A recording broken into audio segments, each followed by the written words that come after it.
I got to hook it up first. All right. Speaking of hooking it up, let's hook everybody up with Hump Day Hangouts. Hey, everybody. Welcome to Hump Day Hangouts. It's episode 467.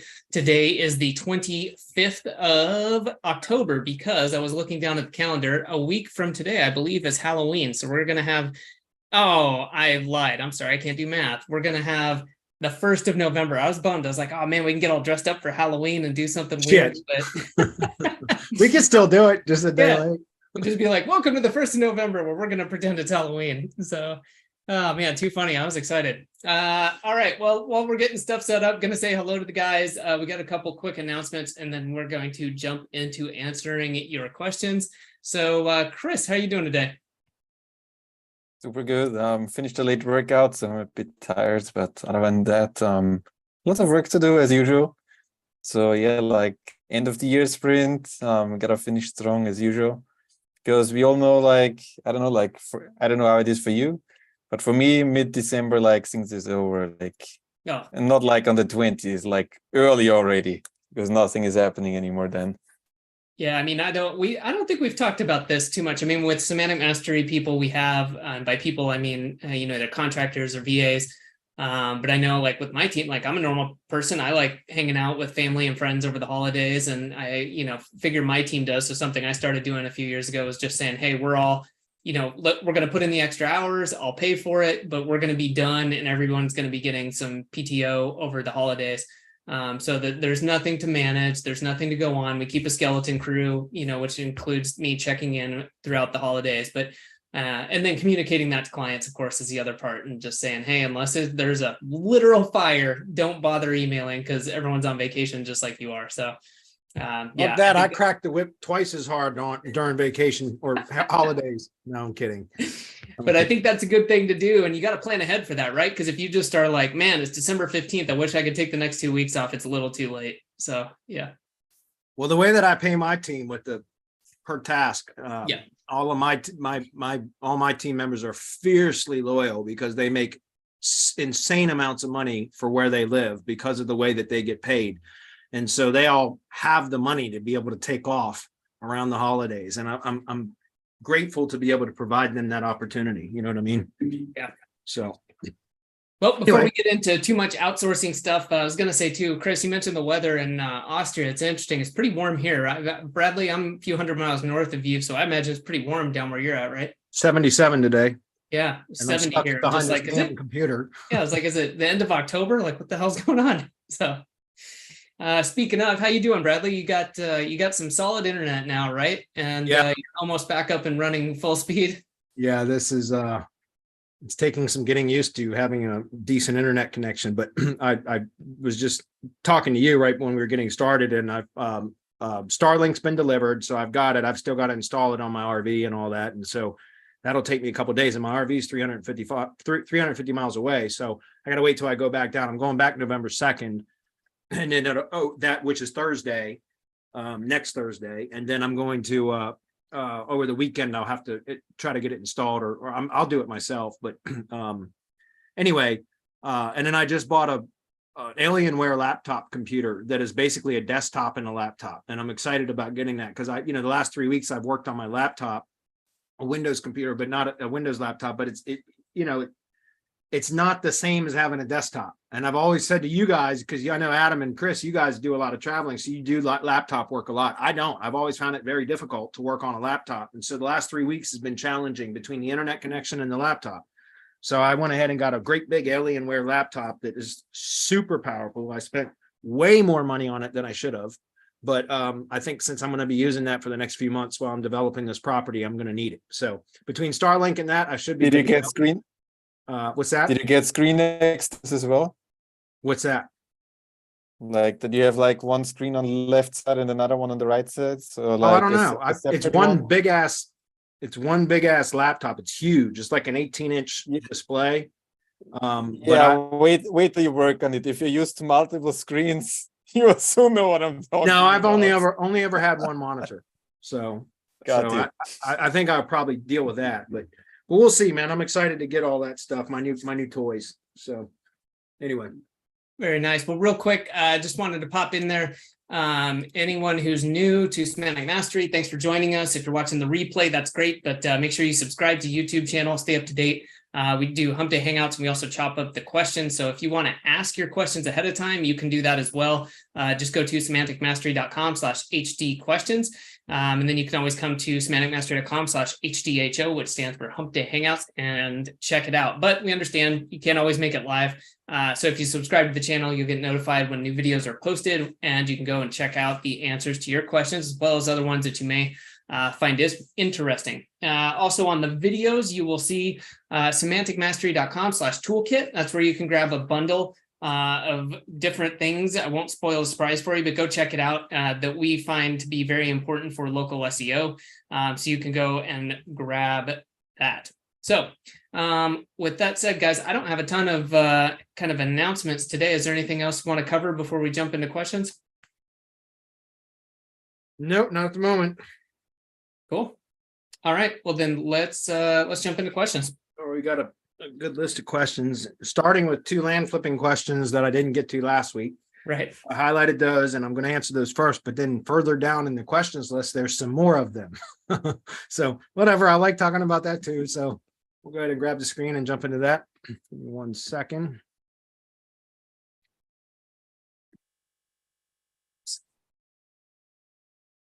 Okay. I went from struggling on my laptop to now struggling on a desktop because I'm not used to it. So anyway, Light all right. speed.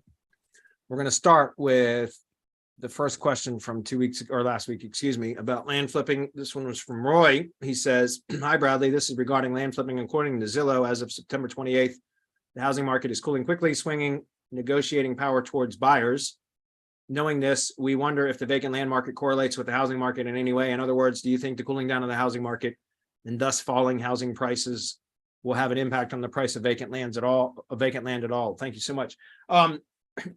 I don't think so, because I think I partially answered this last week, but I'm not back into the land flipping business. I am buying land now for my own investment purposes, but not for flipping.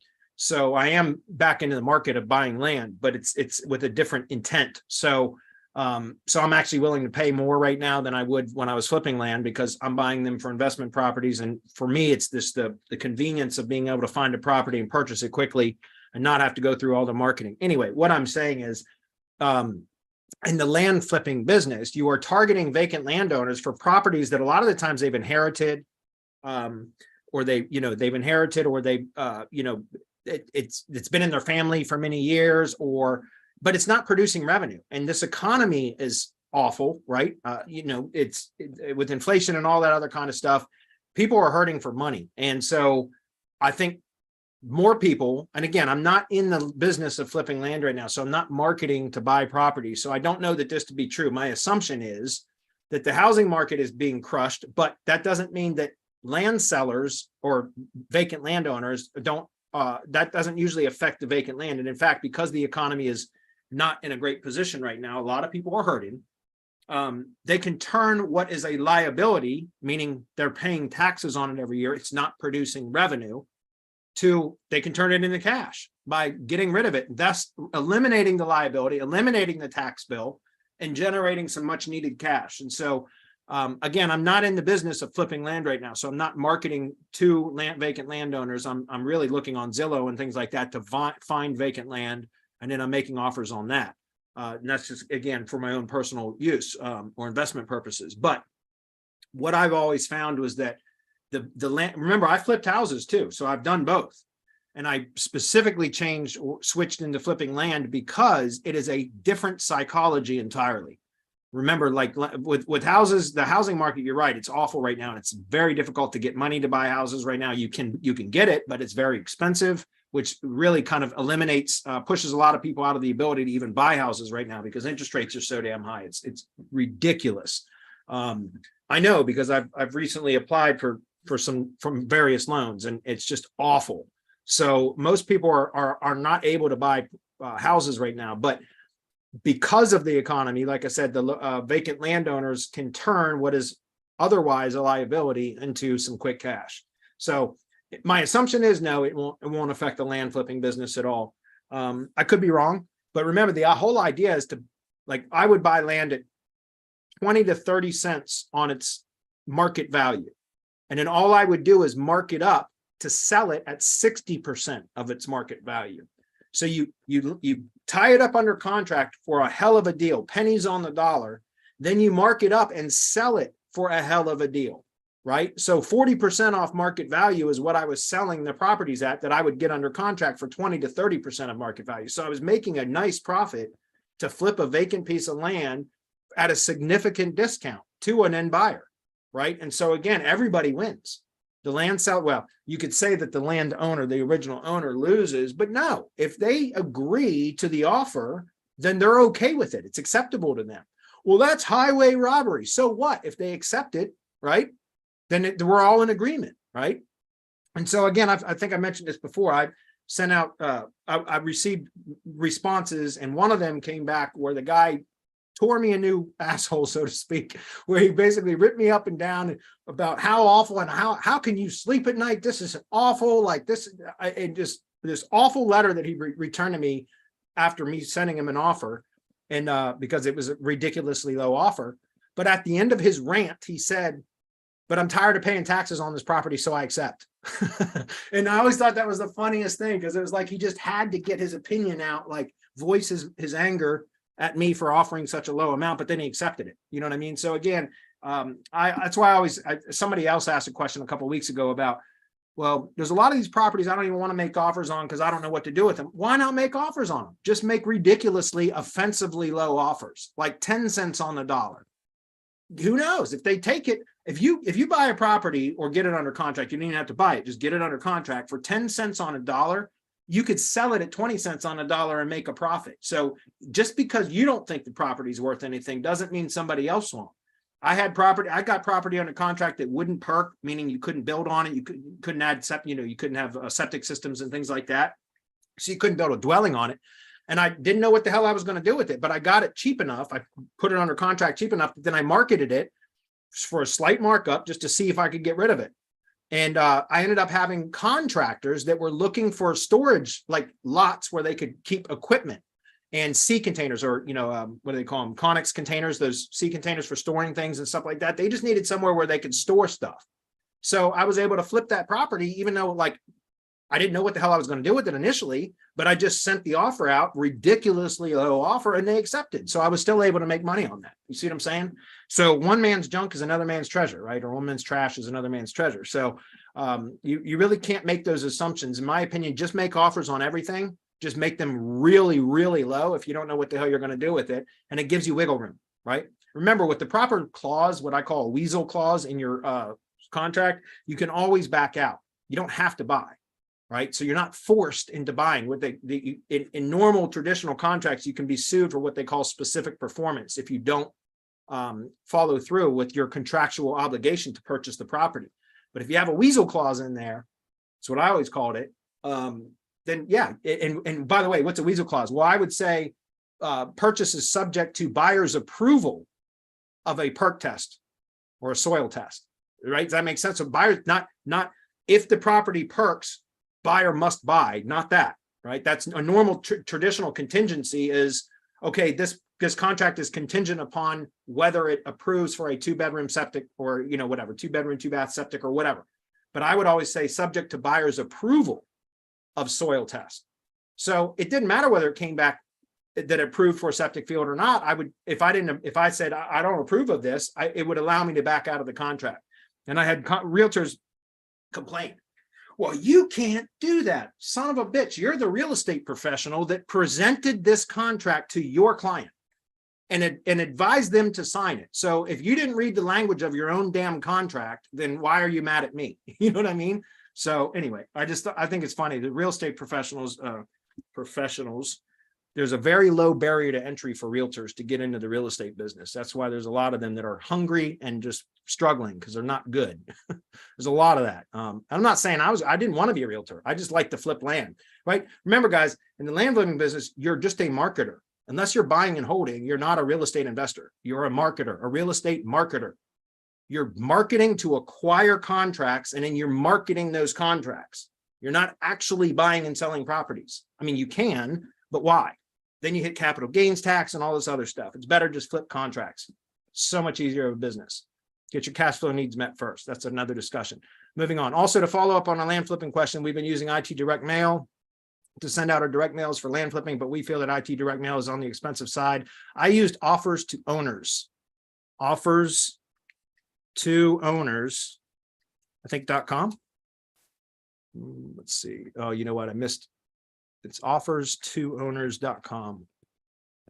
And I think when I was doing a lot of mailing, they changed their, yeah, this is it. They just did they got a Halloween theme going right now.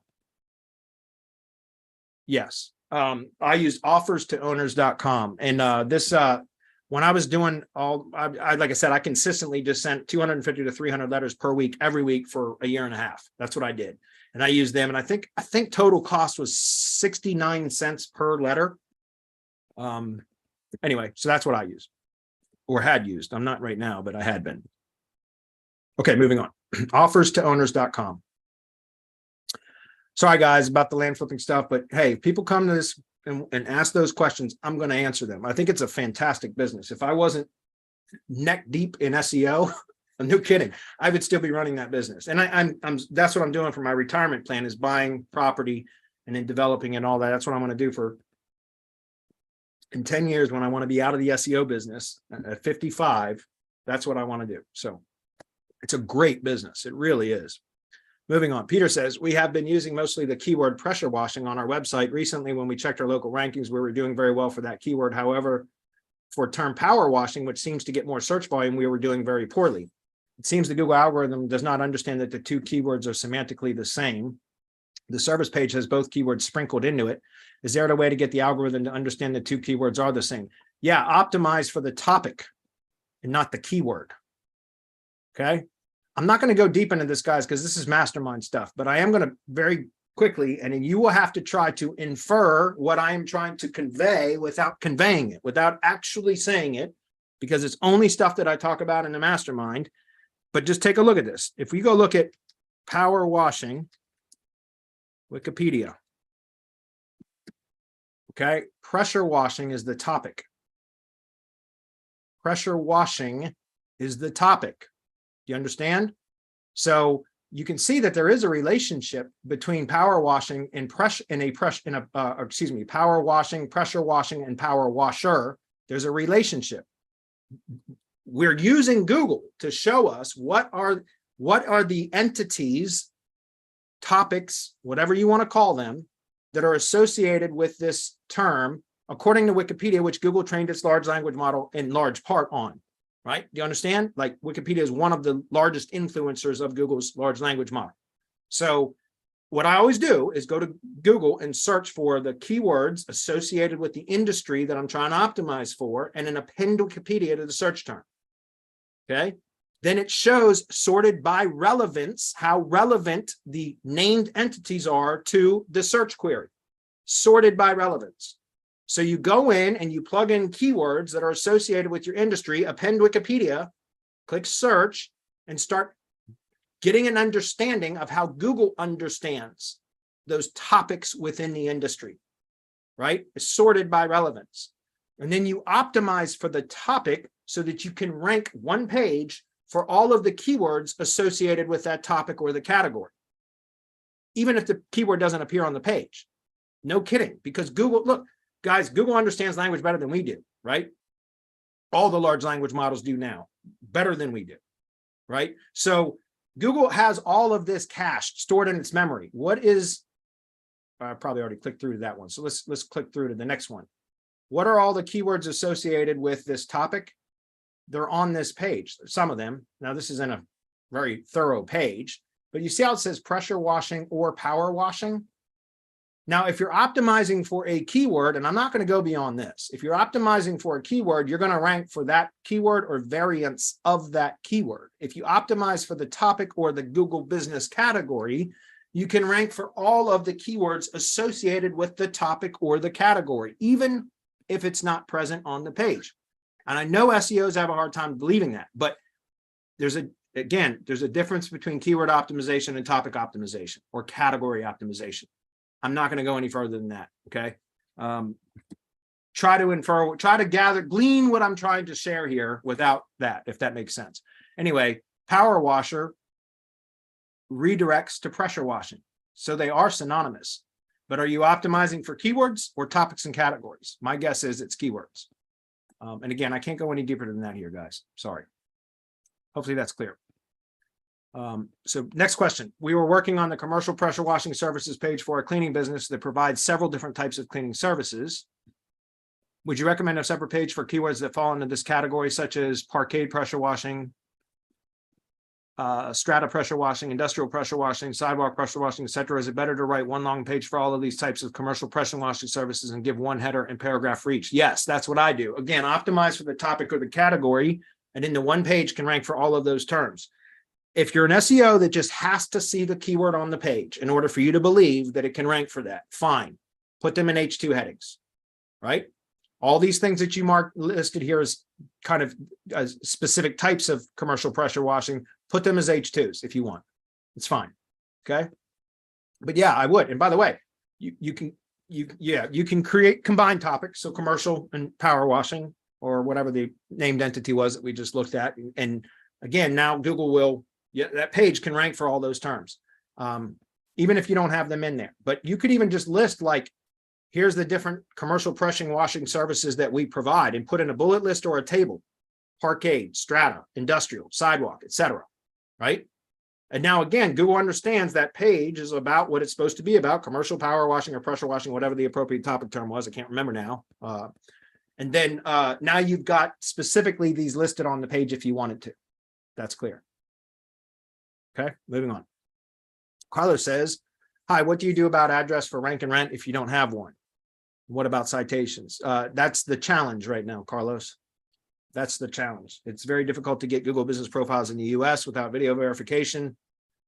So it's very difficult to do if you're trying to buy build rank and rent or lead gen assets. It's very difficult to do right now. It's not that it's impossible, but it's very difficult to do, which is why I've been teaching and developing what I call the hybrid method, so that you can kind of do a hybrid of lead gen with organic assets and potentially Google Ads. I'm getting back into Google Ads again. I've been having some success with them recently, and I just hired a company anyway, I'm going to be getting back into Google Ads. So in the coming months, I plan on doing more training about that too. If I can continue getting good results from Google Ads. I've been lucky lately. I don't know if it's luck or it's probably not skill, but I've been getting better results with Google Ads lately than I have for the last several years. And I'm not sure why. So I'm going to be doing a lot more testing with Google Ads over the next couple of months. So I've been developing the hybrid method, which is about building organic assets and maybe using Google Ads too, to generate leads which can generate interest. You can find a service provider to either buy on a pay per lead basis, or revenue share model, or even just flat out rank and rent, which is the easiest to manage. And then because they're a real business, you back into doing retainer-based, traditional SEO retainer-based work on their Google business asset, so that you're actually generating revenue from them from two different sources. One, where they're renting your own assets or buying, paying per lead for leads that you generate through your assets. And number two, you're getting retainer money for doing SEO for their Google business profile and also building their brand. Right. So it's a combination of it's two streams of revenue from one source, one client. Right. That's the directory hybrid agency model that I've been developing. We're delaying launch of that until after the first of the year. In our mastermind, I'm releasing the SOPs. Next month in October, I'll be releasing a whole slew of them, because I've been working on them the last few weeks, trying to tighten everything up so we can start releasing them into the mastermind.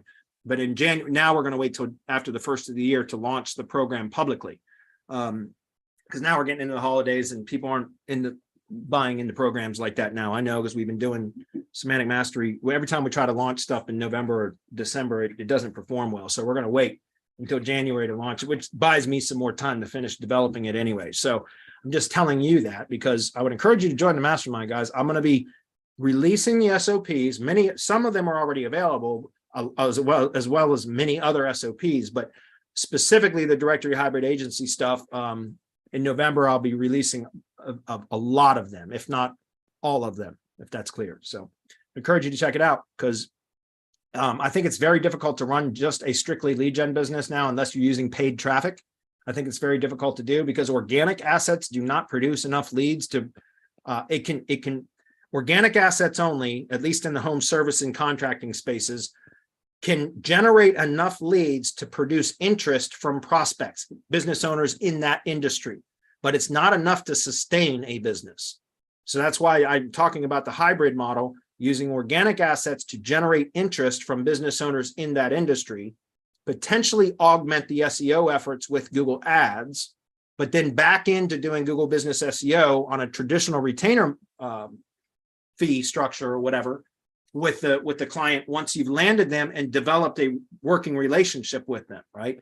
So again, all that stuff is coming very, very soon in our mastermind. All right, next is Carlos says, silly question, but for review badges like Google, Facebook, Yelp, etc., to put on your website, where would you get them from and not be worried about copyright? Well, a lot of them will allow you to do it if you link back to their platform. So yeah, I mean, if you've got a Yelp listing and you want to put a Yelp logo on your website, just link that Yelp logo to the listing. Does that make sense? Same thing with Google. You can link the Google logo to your Google business profile, Facebook page, etc. Okay. Moving on. George says, I heard that Bradley was working on a course for local directories. Is that true? Man, that's been out for over 2 years, George. Yeah, I mean, all the SOPs for the directory stuff have been out in the mastermind, well, for 1.5 years. I think it was, I think it was mid-year last year that it might have been 2.5 years now. It's been 1.5 years or 2.5 years that I've had the directory SOPs out. We simplified a lot of that, which is what I've been developing. It's still in beta, but anyway, we're trying to streamline that process to make it easier, but we do have a whole sequence of SOPs that'll teach you that process now. Okay, already available.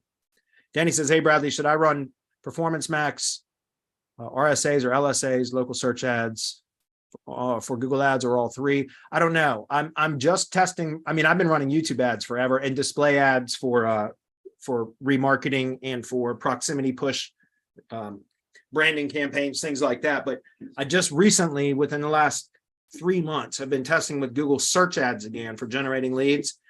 And like I said, I'm in the past few weeks, I've been having really good results.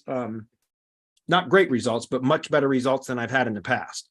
So I've never run a Performance Max campaign. I don't know. I think that's beyond, I mean, because I think if I'm correct, the Performance Max campaign is ad types across all the different platforms, but you manage it from one campaign, if I'm correct. But I've not tested with them. So I really don't have an opinion on any of these guys. I'm not a Google Ads expert at all. I'm getting better at them, and I'm going to put a lot of effort over the winter into getting better at ads so that when the tree service industry picks back up in the fall, or excuse me, the spring, I hope to be very proficient at Google Ads again, because I want to be able to augment the organic assets that we're building as part of the directory hybrid agency, the rank and rent model. I want to be able to augment those with supplemental leads from Google Ads so that I can generate enough leads to actually support a business, and then always offer Google Business SEO too. But right now, organic assets just aren't doing it on their own. It needs supplementation. Hopefully that's clear.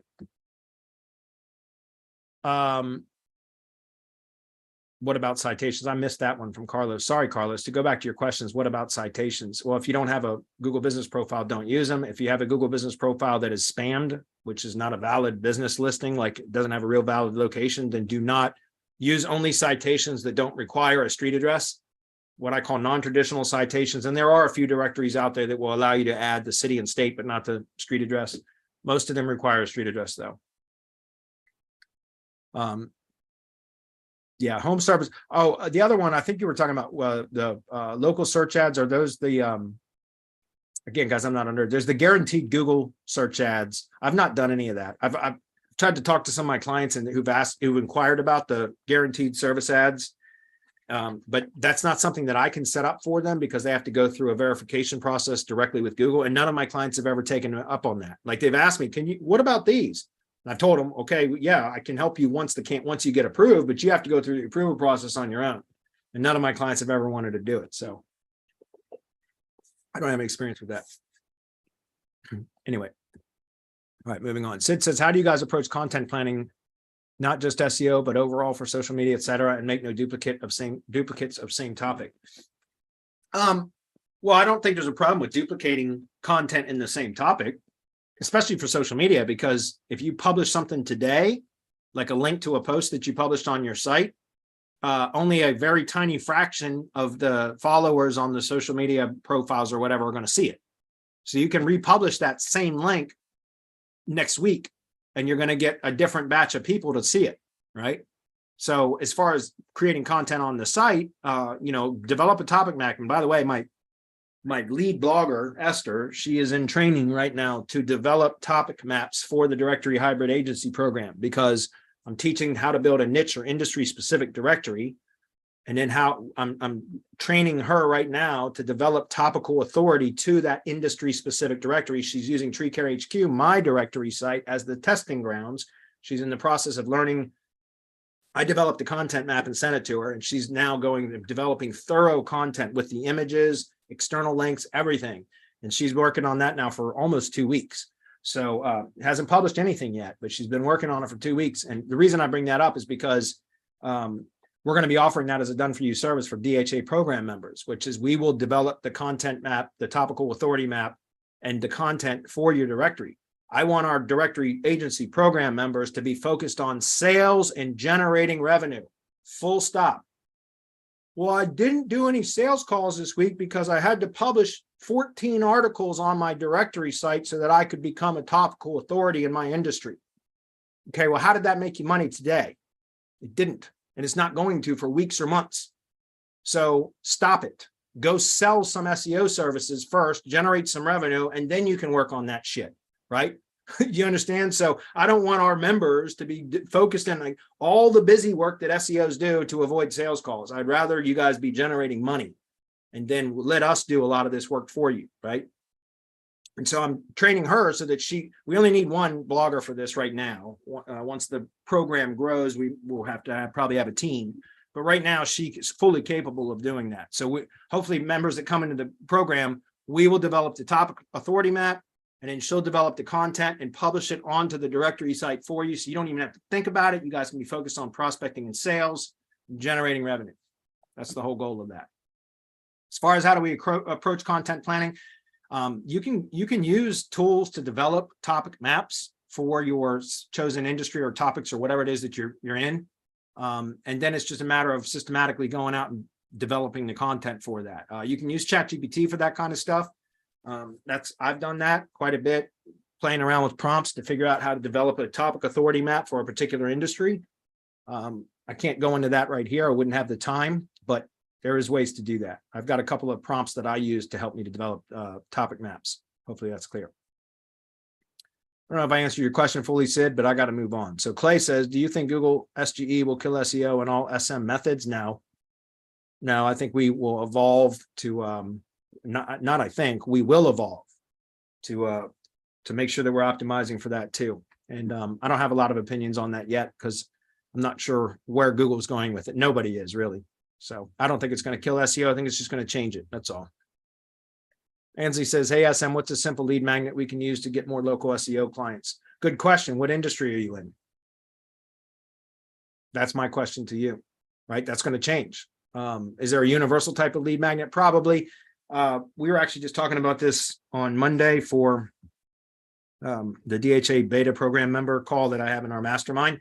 We were talking about Harry Gillum, who's my partner at TreeCare HQ now. He was talking about lead magnet.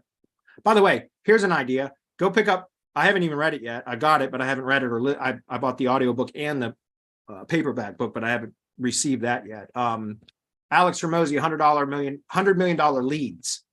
That's about lead generation and lead magnets and such. Alex Hormozi, $100 million leads. Recently launched that book within like the last 6 weeks or so. Go pick it up. You can get it on Audible or Kindle, or you can buy the hardback or paperback book, whatever, hardcover or paperback, whatever. You can buy it as a book or read it or listen to it, whatever. Go get that. That's all about lead magnets and things like that. And so one of them, I mean, here's an easy one. All local businesses, no matter what industry they're in, is reviews. What does the reputation look like? Find companies that have shitty reviews or not much of a review, not many reviews at all, and use that as like, here's the importance of reviews and how it can affect conversions. Also, it can, right now, reviews are significantly affecting, well, depending on the industry, but significantly impactful for ranking in maps, Google business profiles. Getting reviews can significantly improve rankings right now. Again, it depends on the industry and review velocity and all that kind of stuff. But reviews is an easy one because that's universal to all businesses. Reputation is universal to all businesses. So that's one that you could have. Anyway, like I said, Ansley, go pick up $100 million leads, and that should probably give you all the ideas that you need. The kind of important takeaway is to develop a lead magnet for the business that would be valuable, that they know they need. Not what, this is the way that Harry described it, was we often develop lead magnets that we know that they need, but they don't know that they need it yet. So we first have to educate them that they need it, and that then and hope to create the desire in them that they want that lead magnet, so that then they take the conversion goal whatever conversion goal it is that we want, opt in, whatever, purchase something, whatever. Instead, we should be developing lead magnets that they already know they need. Like, even if we don't think it's valuable to them, if they think it's valuable to them, and we can hook them and get them on our list or whatever by offering them something that they already want, then that's a lead magnet that is going to get more conversions for us, if that makes sense. So again, the $100 million leads book is from what I understand, mostly about that kind of stuff. I've not started it yet. I have been tasked, our little beta group for the DHA program. We're going to start going through that as a group at that book. And we're going to have part ones. And my homework was part 1 and part 2 by next Monday. So I'll have to listen to that this weekend. Anyway, moving on. Pradeep says, hey guys, I have a page trying to rank in a high comp SERP. I've gone super in depth on page and even made custom graphics and optimized fully with Surfer and Phrase along with manual research. Also made tons of supporting content and have good internal linking and decent off page as well. As an old strong domain overall, the page is still stuck on page 3. What can I do to push max juice to it? I don't know, because when there's so many variables there. Pradeep, without analyzing it, I couldn't. I mean, there could be so many different things. I don't know. Honestly, it's hard to tell, because I could say just build links to it, but I don't know what your current link profile looks like.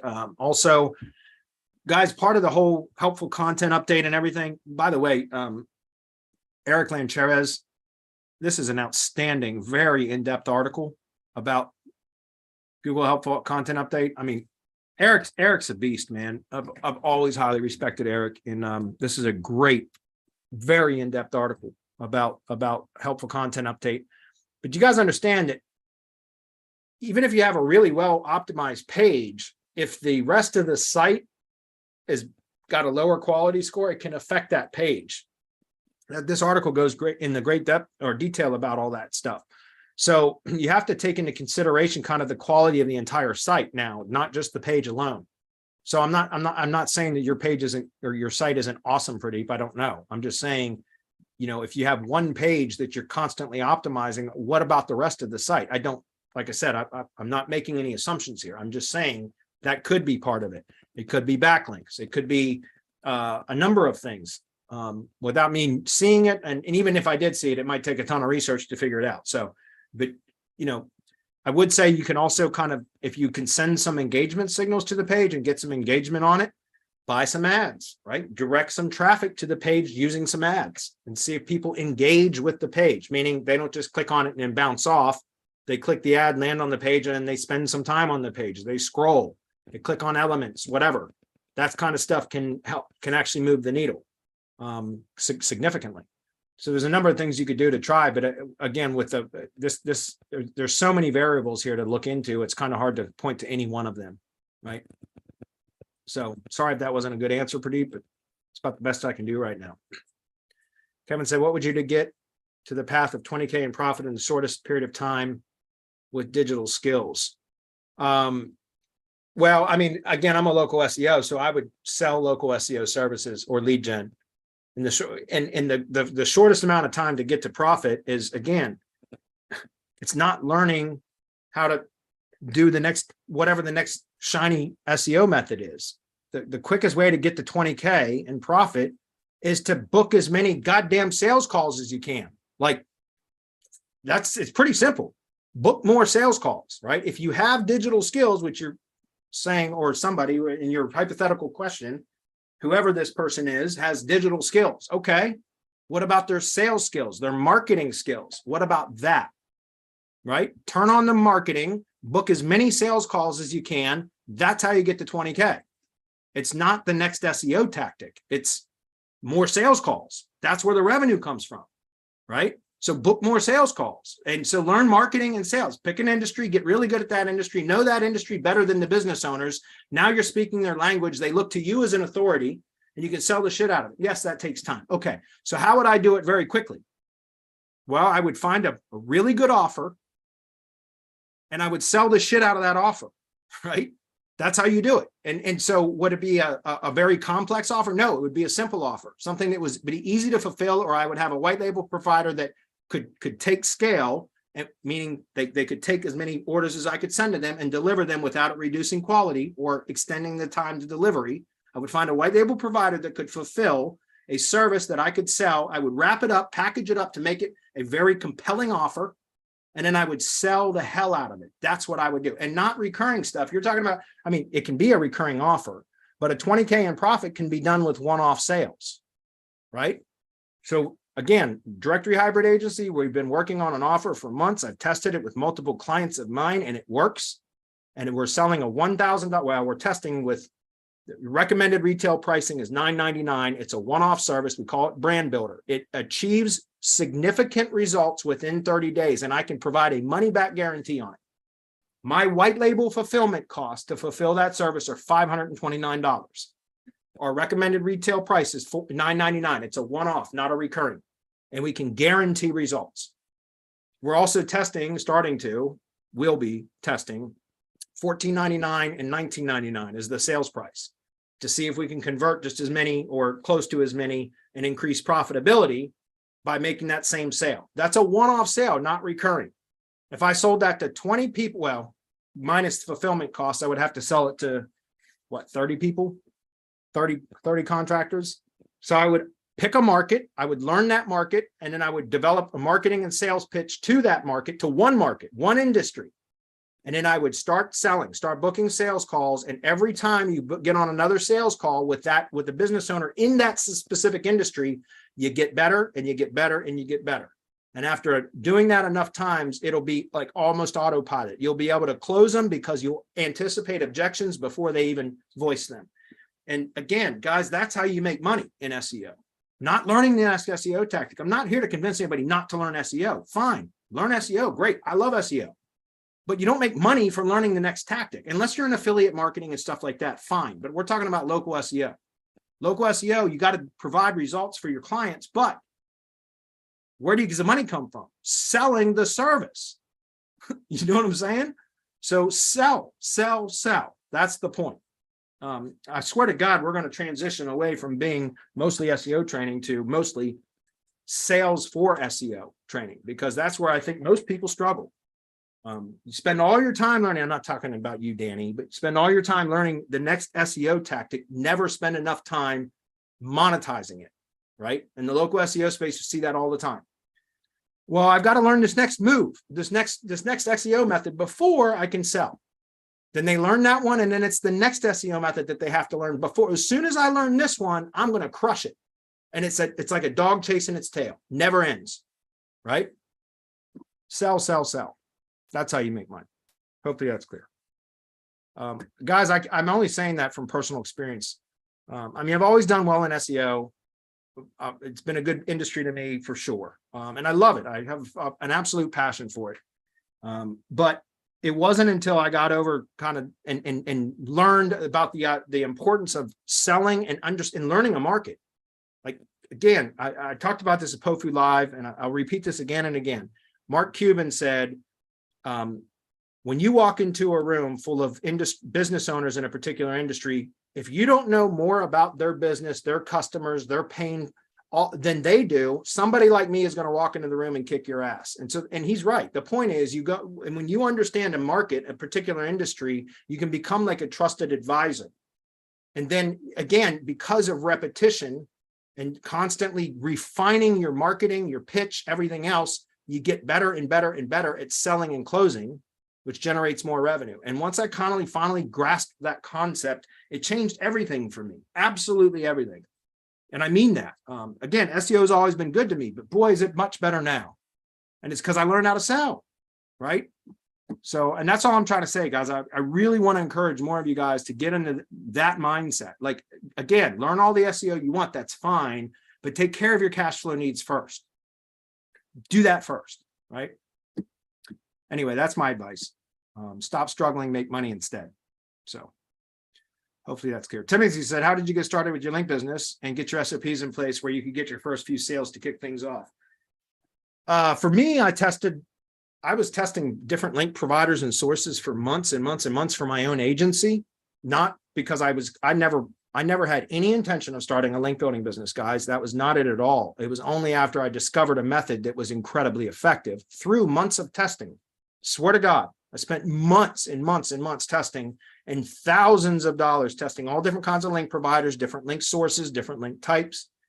And then when I discovered the method based on relevance, that again, I owe Eric Lancheres the credit for the idea about links that are based 100% on relevance only. Once I got that idea and started testing it and found that it worked, I saw there was a great big gap in the marketplace for that. And so I created that and started with our own, we have a group, mastermind group, and I was able to approach or present that as an offer into the mastermind group so that I could start testing on other industries outside of the tree service industry. And I had four of our members take us up on it. It's interesting because we had two chiropractors, one in Toronto and one in Panama City. Those are both subscribers today, and they subscribed in January of 2022. They're still subscribers today to my link building service. And we had a personal injury attorney in Atlanta who canceled 2 months ago after all that time. And then we had a tree service guy, his client was a tree service guy in Australia. So anyway, I just tested on those. And then once we started getting the same or similar kind of results for those other industries, then I said, man, I'm starting a business. And again, fortunately, guys, I have a bit of an audience. Well, Semantic Mastery does. So that helped us see, there's no question. That kind of gave me a leg up in starting a link building business. But it doesn't mean you can't do it. First of all, have a good product, something that's effective. And what I found, guys, and this goes for your agency clients too, okay? But be willing to be open and transparent about what you do and have an open line of communication with your clients. Full stop. White label or link or local SEO clients, I changed my tune when I started getting into sales. I realized to get out of my damn shell and start just being more open and communicating more and just being transparent and open to communication with your clients. Some people will take advantage of that. Trust me. I struggle with that all the time where people, they think they can email me 15 times a day with every SEO question that they can think of. And then I'm just going to answer it. And sometimes I have to draw a line in the sand and say, look, I'm sorry, this is unacceptable. You can hire me for consulting time or join the paid coaching program, whatever. And you can ask me questions in the public group. That's fine. But what I'm saying is, having an audience is helpful, but you have to have a good product. And what I found is you can develop a really strong relationship with your clients if you're open to communicating openly with them and you're transparent about things. You make a mistake, own it. Say you made a mistake, apologize and make up for it, right? We make mistakes. My link building business, 28 of us now. It's freaking huge. It's unbelievable. But it's all personnel driven. We have very little automation other than notifications, very little automation. And that's just because I'm not an automation guy. I'm not a software guy. Jeremy from Press Advantage has been trying to get me to automate more stuff for the last 2 years. And I'm just not into development stuff. So I develop SOPs and then train personnel. So we've got a great big team of people, but because we're human, we do make mistakes. And sometimes my team makes mistakes and I have to own it as the business owner. So I do. If we make a mistake, I own up to it to my client. I don't make excuses. I own up to it. Yep, we dropped the ball. I'm very sorry. How can I make it up to you? Or this is what I'm going to do to make it up to you. See what I'm saying? So again, just developing a relationship. And look, business is done between people, guys. Even in the digital marketing space, right? Business is transacted between people.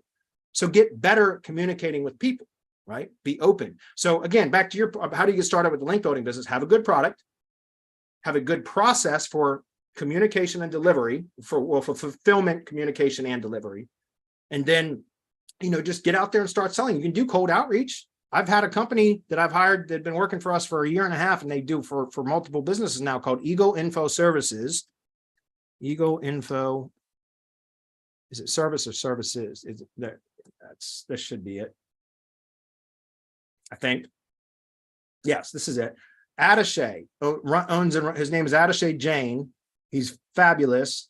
He, and my ugly mug is on here actually because I gave him a really good tutorial or testimonial, because this guy's awesome. It's expensive, but he only pay for booked appointments. And so he's been for 1.5 years, he's been doing cold email outreach, Twitter. Now he's doing Twitter, and he was doing LinkedIn to SEO agencies. And that's where I get most of my clients from, is from him doing outreach via cold email. And then they get on a sales call with me. And I've done the semantic link sales call now well over 100 times. I can do it with my, like in my sleep, no kidding, because I've done that sales call so many damn times. But I have about a 70% closing rate. That is not a joke. So again, I'm not saying that to brag, but I'm just like I told I was answering a question earlier, and I was telling, learn sales, right? And then refine your pitch through repetition. And that's how I've gotten the kind of closing rate with semantic links, only because I've done it so many damn times, right? And I've got a good service, and I can show with data and relevance and proof that it works. And then again, it's just because I've done the pitch so many times, I've gotten really good at it. So that's why I'm saying, man, look, if you've got a good service in the SEO space, white label services are a great way to go, because there's a lot of subpar services being sold out there. But you could have a subpar service, and if you have really good communication and really good delivery, you could get away with running a business that way. I don't recommend selling a subpar service, but seriously, just by having better communication and customer service and being more transparent, you could sell a subpar service and be successful. Seriously, because again, I spent thousands and thousands of dollars on other link providers when I was testing all the different types of links before I developed my own method. And they're not very transparent, a lot of these companies or these link building services. So when I built my business, I said, I'm going to be transparent, 100% transparent. If you join our mastermind, I teach everything that we do in semantic links in the mastermind, right? So you can go out and build your own white label business. I don't care. There's plenty of room, right? It's a blue ocean of money out there. Dan Kennedy said in Marketing to the Affluent, one of his No BS books, he talks about there's a big blue ocean of money slopping around out there. So get your piece of it, right? Hopefully that's clear. Do you have SOPs for internal linking in the mastermind by chance? Yeah, I've covered that a lot recently. Silo structure. Jerry said yes. Yeah, we do. Different configurations depending on the situation, etc. But yeah, I covered that. All right, last question by Michael, and then we can get into, I want that link for the outreach guy, please. David, eagleinfoservice.com. It's Attaché Jane. Mention my name, guys, because I've referred many people to him already that have signed up for his services, and he's always very appreciative, and he deserves it. It's a really good team that he's got.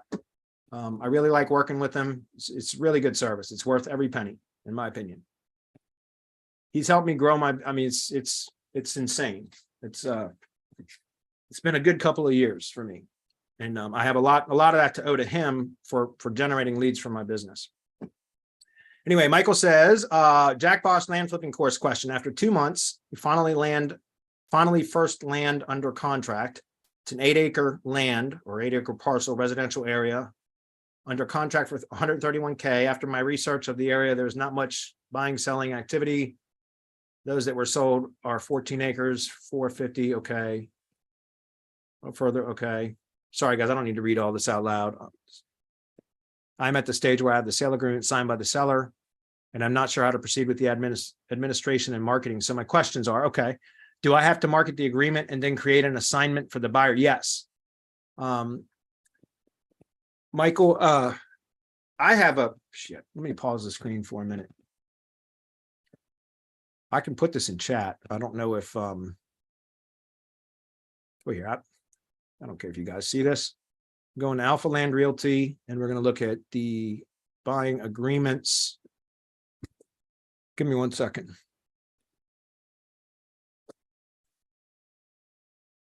Assignment of contract is what I'm, why don't I just, is that the right one?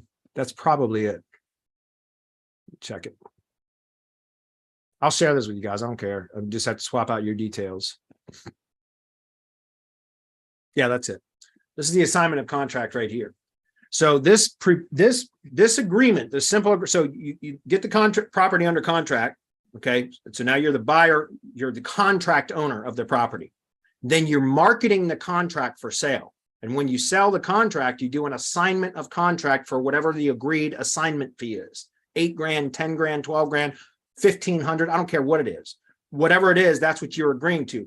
And you're transparent about that. There's no, the way to do it without being transparent about the profit that you're going to make on that sale is to do what they call a double closing or a simultaneous closing, where you literally take ownership of the property, but you're using your buyer's fund to fund your purchase. So in other words, a simultaneous or double closing is set up to where it's an A to B, B to C sale. So in other words, you are A, the seller, you are B, the buyer. So you're buying it from the seller, but then you are immediately on the same day selling it to C, your buyer, right? And so, but the way that it works is the settlement company or the closing attorney, however, depending on the state you're in, the closing attorney will accept the wire transfer funds from your buyer and use that money to fund your purchase from the seller. And then they cut you a check for the difference because there will be a balance. And that's what's called a double closing or a simultaneous closing or back-to-back closing. There's a number of terms for it. Problem with that is, number one, it's getting harder, and in some states they've outlawed that. And number two, it opens you up to capital gains tax because you literally owned the property and then you sold it. So now you're eligible for capital gains tax, which is huge, like 35% or something. It's ridiculous. When you do an assignment of contract, it's like regular income, like business income. So you're taxed at your regular income rate, not capital gains rate, because all you're doing is getting an assignment fee. It's just marketing, right? You're marketing to acquire the contract, and then you're marketing the contract, but you're never taking ownership. So you don't get hit with capital gains tax. So anyway, I'll share this with you guys. I don't care. Just change the details. But yes, you create a assignment of contract, and then you sell that. Once you get the agreement, you get the check from your, basically the assignment of contract fee will be paid at closing too. So it'll go to the settlement company, and the settlement company will cut you a check for whatever the assignment fee is. Hopefully that's clear. In Maryland, you can't do double closing. So I was told, yeah, okay, that's what I'm saying. Some states won't allow that anymore. And even in Virginia, where you still can do double closings, a lot of closing agents or closing attorneys won't do it because they say, oh, it creates, some conflicts and blah, blah, blah, whatever. Fine, don't do those. Because again, you open yourself up to more tax liability. So just do an assignment of contract. When I used to flip houses, I did double closings. When I got into flipping land, I did double closings for like the first 3. And then I was like, why the hell am I doing this? I don't care if the buyer knows that I'm making money on this. Who cares? Especially if you're getting the property at 30 cents on the dollar and you're selling it 60 cents on the dollar, they're still getting it at a 40% discount. Who cares if they know how much you made on it, right? So again, it's a much better way to do it. It's much easier too. But most importantly, how would you recommend to market this land? I did it 2 ways. The 2 most successful ways I sold land was Facebook Marketplace. Just be aware that you are going to get a ton of Facebook questions from people that are literally never going to be able to buy the property, and you're going to have to answer those questions. So what I recommend is I use Google Keep, but I had Google Keep open where I would just have a copy paste response that I would every time I would get is this still available message from Facebook Marketplace, I would just copy and paste that in there. And so it was just easy to do, just copy, paste, copy, paste. So Facebook Marketplace. And then the other thing I would do, brokerless, I think it's just brokerless.com. Yeah, right here. You can get your property listed in the MLS for a flat fee. So the multiple listing service, which will put it in the realtors, every realtor will have access to it. Oh, and Zillow, by the way, you can do, it's been 2 years since I flipped any land. So, but with Zillow, you have to get phone verification. So like you submit the listing and you have to receive a call from a Zillow representative that's going to ask you questions, parcel ID, the acreage, et cetera, the zip code that it's in. As long as you can answer those questions at least 2 years ago, then you could also get on the Zillow. But I would do Facebook Marketplace, Zillow, and broker lists sometimes, not all the time. But sometimes I would do this so that I could have realtors come to me. So you pay like 99 bucks is all you got to do to get it listed. And then you can designate what you're going to pay the buyer's agent that brings you a buyer. You can pay a percentage or a flat fee, whatever. So sometimes on lower properties out or lower priced properties, I would just say, I'll pay $500 if you bring me a buyer.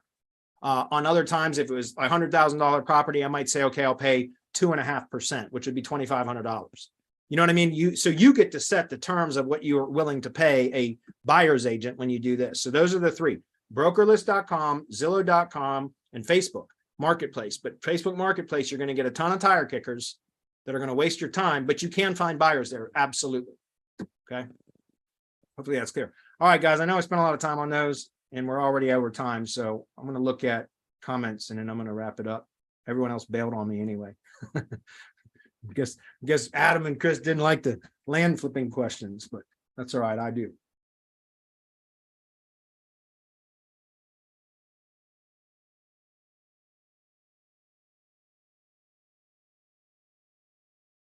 Not winning the battle, sadly, David says. David, I miss chatting with you guys in the mornings. Once I get back down to Southwestern Virginia and I get Starlink installed, I should be able to start the morning sessions again on Twitch. So I'm anxious to chat with you guys. I miss you guys. I mean that.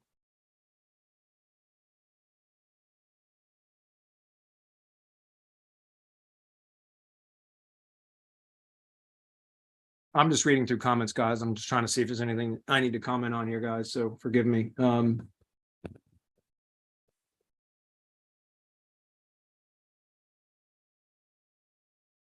Yeah, you guys are just chatting in here, so I don't see any questions or anything. I think I'm going to wrap it up.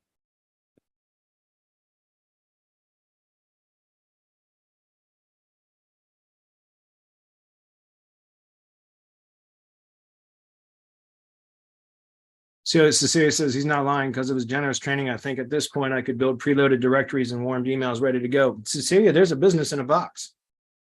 And I wasn't joking when did I send that comment earlier where like I could create a position for you? You and I should have a chat. I was seriously considering something that I know that you've worked on a little bit.